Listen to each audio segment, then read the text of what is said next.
What is up, YouTube? It is Brutal Chaos. Welcome back to my channel. Today, guys, we are going to be checking out the Imperium of Man by the Templin Institute. Guys, I can't wait to check this out with you guys. Thank you for all the love. Some more Warhammer 40k. Like I said, other videos will be on the channel as well, so show them love too, guys.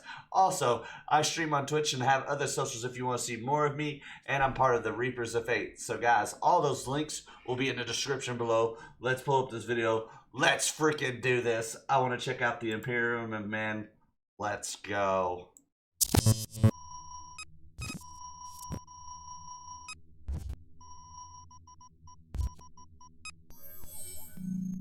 Hey everyone, just a quick note to say that our Patreon is now live, and at the time of this video, we've already smashed through our first 5 pledge goals. We've got a ton of new content coming, and more episodes every month, so if you'd like to vote on which spin-off gets made first and get some cool rewards for your trouble, be sure to check us out on Patreon. You'll find the link in the description.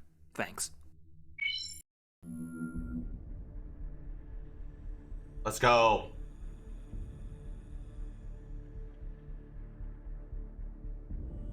In the grim darkness of the far future, the worlds of mankind stand on the precipice of destruction. Beset on all sides by predatory alien empires and threatened from within by heretics, mutants, traitors, and worse. Yet even in this dying galaxy, in a time when peace has been forgotten and every hope seems lost, there stands a great bulwark between humanity and that which would destroy it. It is a power of unimaginable scale, in command of inexhaustible armies that hold back the eldritch terrors that await beyond. It is a regime built on benevolence and cruelty, repression and stagnation, irrational superstition and bureaucratic corruption, a nation tempered in the fires of endless war. It is the 41st millennium, and rising from the light of ancient Terra stands boldly the great work of the Emperor, the Imperium of Man. It is commonly said that the Imperium presides over 1 million worlds, but the truth is far less simple. Every year its dominion waxes and wanes as new systems are colonized or conquered, and lost worlds are brought back into the fold, while elsewhere across the galaxy, planets are isolated and lost, taken by Xenos or brought to ruin by rebellion. The Imperium carries on only through the weight of its own immensity, ever expanding and ever declining. To think of it then as a single realm of defined borders and united territories is a fallacy. Against the enormity of the universe, even the Imperium is spread thinly, and its worlds might be separated by hundreds or even thousands of light years. Planets within the Imperium are separated as much by technology as distance. Even within a single system, one world might be home to advanced industries and enriched with great wealth brought about by interstellar trade, while another might exist in squalor, its medieval population worshipping imperial administrators as divine emissaries. This disparity is as much by design as by circumstance. There exists a great fear of technology that borders on superstition, and planetary governors might insist on restricting certain knowledge in order to keep their populations docile and subservient. The disparate and widespread nature of imperial holdings makes cataloging them completely unfeasible, although entire armies of administrative staff spend their lifetimes attempting to do so. Instead, the Imperium is divided into 5 administrative zones known as segmentum. The segmentums of the Imperium span the entire galaxy, with the only limits to the imperial domain imposed by the range of the Astronomicon, an immense psychic beacon projected by the Emperor of Mankind from within the Golden Throne. The beacon provides the means for the ancient families of the Navis Nobilite to plot a course through the otherwise incomprehensible dimension known as the Warp. This nightmarish realm is the primary method used by the Imperium for faster-than-light travel, and remains so vital that should the Emperor fail and the light of the Astronomicon be severed, then the Imperium would quickly collapse. I'm gonna rewind. I don't want to cut her off, but like it's awesome to where I've learned a lot of this stuff now. Like it's making sense to me, as where before I was just like, huh, like, you know, like some of it's starting to make more sense. So really enjoy the videos by the Templin Institute. Let's continue. So vital that should the Emperor fail and the light of the Astronomicon be severed, then the Imperium would quickly collapse into chaos and darkness. The Emperor of Mankind remains the formal sovereign of the Imperium, although in the millennia since his body was shattered and entombed within the Golden Throne, the rule of mankind has fallen instead to the Council of the High Lords of Terra. Entrusted to interpret and enact the will of the Emperor, the High Lords carry out the day-to-day decisions necessary to govern the Imperium. Judgments of the High Council affect the lives of endless trillions, but the nature of the Imperium prohibits any centralized governance from being universally enforced. Instead, the Imperium makes use of countless organizations to keep the wheels of bureaucracy and war moving. Perhaps the largest of these is the Adeptus Administratum, teeming with countless scribes and petty officials. It administers the Imperium at every level, collecting tithes and taxes, performing censuses, and determining which threats to the Imperium must be dealt with, and by which of the Imperium's myriad of military forces, alongside 1,000 other chores and duties. The Administratum is a maze of subdivisions, departments, and offices, some conducting programs that are no longer needed, while others may have been abandoned entirely, its clerks doomed to perform a menial task that's purpose has been forgotten. On Mars dwells the headquarters of the Adeptus Mechanicus, an ancient priesthood of technicians and engineers responsible for the construction and maintenance of all Imperial technology and equipment. Granted a level of independence unequaled within the Imperium, the Mechanicum is viewed with suspicion by the rest of the Imperial administration. Their forge worlds operate without oversight, and their religion is viewed as almost heretical. Above all, the priesthood of Mars covet knowledge, and they guard their discoveries with jealousy. Binding the Imperium together through faith is the Adeptus Ministorum, the ecclesiastical hierarchy of the imperial cult, which spreads the universal worship of the God Emperor of mankind. Known commonly as the Ecclesiarchy, the organization wields considerable power, for it derives its authority from the common belief in the Emperor's divinity. Even by imperial standards, it is a complex and baffling hierarchy of priests, confessors, cardinals, and dozens of other ranks and titles. All across the Imperium, its agents guide the soul of mankind, purging heresy and inspiring true devotion. Of all the imperial organizations, however, the sanctioned psychers of the Adeptus Astra Telepathica, the guardians of imperial law in the Adeptus Arbites, the royal guardsmen of the Adeptus Custodes, or even the vaunted killers of the Officio Assassinorum, no single institution holds greater power or instills more fear across the galaxy than Really like that armor. Like, I've seen that picture before. It's so sick. She looks awesome. No single institution holds greater power or instills more fear across the galaxy than the Imperial Inquisition. Inquisitors are charged with protecting the Imperium against the malevolent influences of the galaxy, whether they be the allure of alien philosophies or the machinations of the ruinous powers. Its members may pass through doors that would be closed to all others, and there are very few in the Imperium who can refuse to execute their orders without complaint or delay. The Inquisition operates outside of the control of even the High Lords of Terra, and answer only to the Emperor and themselves. While such organizations have wide-reaching authority, their direct involvement in the governance of individual planets and star systems is relatively uncommon. For as long as the imperial tithe is paid and obligations and responsibilities are met, the Imperium is content to allow various imperial commanders and planetary governors to rule their worlds, systems, or even sectors however they see fit. In this way, the Imperium resembles some manner of feudal confederacy, with a hierarchy of lords and vassals stretching from the lowliest page to the Emperor himself. Such a system, while effective at maintaining order and enforcing imperial authority, means that very few worlds are governed in the same manner, and mobilizing these discordant vassals and feudal lords is often taxing and slow. In a galaxy of carnage, it is by the will and strength of humanity's armies, rather than its bureaucrats, that has allowed the Imperium to endure for so long, while other powers have withered and failed. Mankind has always excelled in warfare, and the Imperium commands a vast array of powerful forces, rivaled by nothing else in the universe.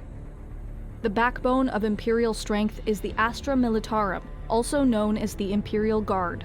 consisting of countless millions of trained men and women, often armed with nothing more than a lasgun, a bayonet, and their faith in the Emperor. That's so sick, man.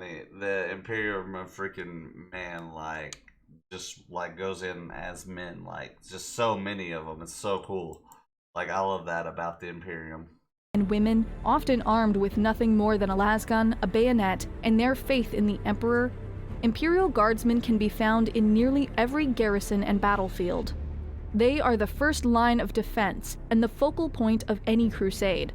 While the Imperial Guard musters countless armies, certain worlds have won great acclaim across the Imperium for the quality of their soldiers and the heroics of their regiments, their deeds and commanders entering the Imperial pantheon of legends. It is the superhuman Adeptus Astartes who have come to symbolize the might of the Imperium, however. Elite warriors gifted with immense strength, size, resilience, and intellect. These Space Marines have inherited the traditions of the Emperor himself, and are one of the few forces available to the Imperium that can rapidly respond to a developing threat. The Astartes are divided between roughly 1,000 chapters, each with their own storied history and proud traditions. Though few in number, a squad of Space Marines can turn the tide of battle, while an entire chapter can shift the balance of a war. In space, the Imperium calls upon the great war fleets of the Imperial Navy. The starships it operates are legion, ranging from single-man fighters and bombers to ancient battleships capable of terrible displays of destructive power. In addition to its armadas, the Navy also operates colossal space stations, great ports, and distant anchorages, always at the ready to deliver the forces of humanity to the next grand battle zone. The enemies of the Imperium are simply too many and too varied for any single organization to effectively combat, and there exist a great many specialized orders and detachments used in only the most specific or dire circumstances. The Grey Knights, the Death Watch, the Orders Militant of the Adepta Sororitas, the Skitarii Legions, and Collegia Titanica of Mars. The forces of the Imperium are as innumerable as their foes, and it is only through their ceaseless vigilance that the Imperium is sustained. In spite of its unlimited military potential, during extreme circumstances when the price of retaking a world is simply too high, or the risk of spreading mutation, disease, or heresy too great, the highest authorities in the Imperium can order exterminatus. Through orbital bombardment, virus bombs, cyclonic torpedoes, or other instruments of extermination, a planet's biosphere is completely destroyed, along with all life on it. This terrible order is rarely given, and only as a last resort. If the Imperium has ever known an age of peace, then it is an era long forgotten. It was in war that the Imperium was founded, and through war it has endured.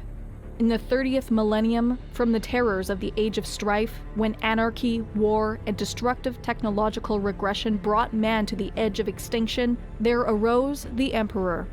He served as a guiding hand that brought man back from the brink, and ushered in a new golden age for all of humanity. Using his legions of Thunder Warriors, the ancient precursors of the Space Marines, global order was restored across Terra, and once again the planet became a hub of unceasing activity, production, and planning. Aligning himself with the tech priests of Mars, the Emperor and his legions set off across the galaxy in search of the Primarchs, 20 beings of extraordinary power crafted from the Emperor's own genetic material. Seized and hidden by the dark gods of chaos, over time each Primarch was found, and they joined the Emperor's great crusade as his most capable commanders, diplomats, and warriors.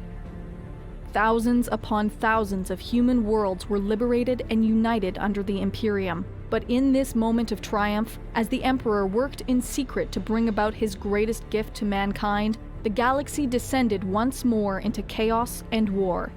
War Master Horus, the favored son of the Emperor and greatest of his generals, was manipulated by the dark gods of chaos, and together with 9 of his brothers, split the Imperium in 2. When the Horus heresy finally came to an end after 9 years of civil war, the traitor legions had been beaten and Horus slain.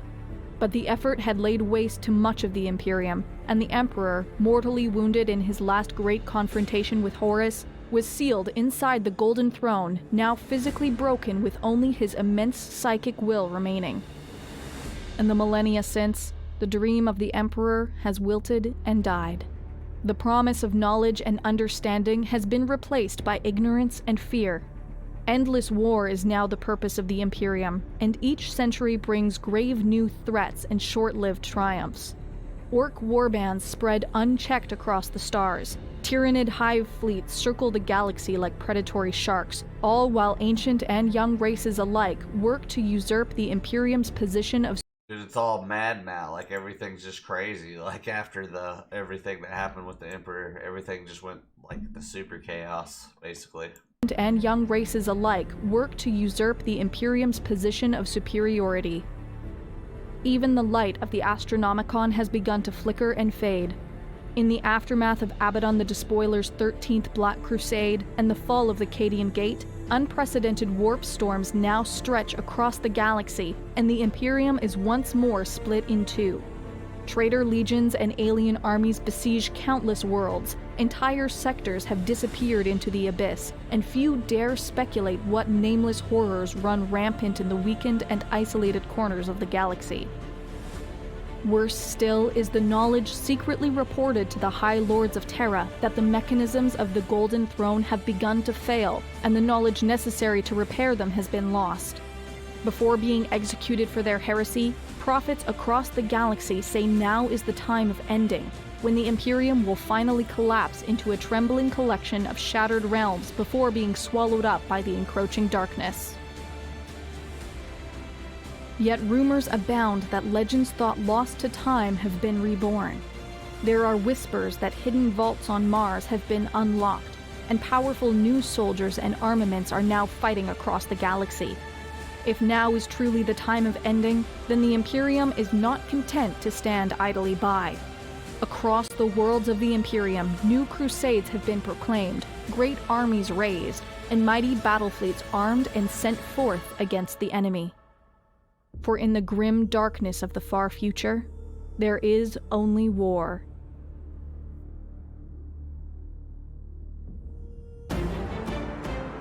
Let's go. There's freaking only war. Let's go, guys. Keep being freaking awesome. Hope you enjoyed the reaction, man. The Templin Institute has some amazing videos, guys. Like I said, more to come. Like I said, I'll be doing Warhammer and other videos. Please show the other videos some love too as well, guys. Like I said, I know y'all love Warhammer, and I love Warhammer too now as well. Like I said, I'm still learning Warhammer, but it's cool that some of the stuff I'm actually like, you know, watching now, it's starting to tie together a little bit better. As like I said, we're in the beginning, I started watching Warhammer. I didn't know anything about Warhammer 40k. So guys, keep being awesome. Like I said, if you want to see more of me, I stream on Twitch. Like I said, all the socials and the Reapers of Fate stuff will be in the links below. Guys, keep being awesome. We'll see you in the next video.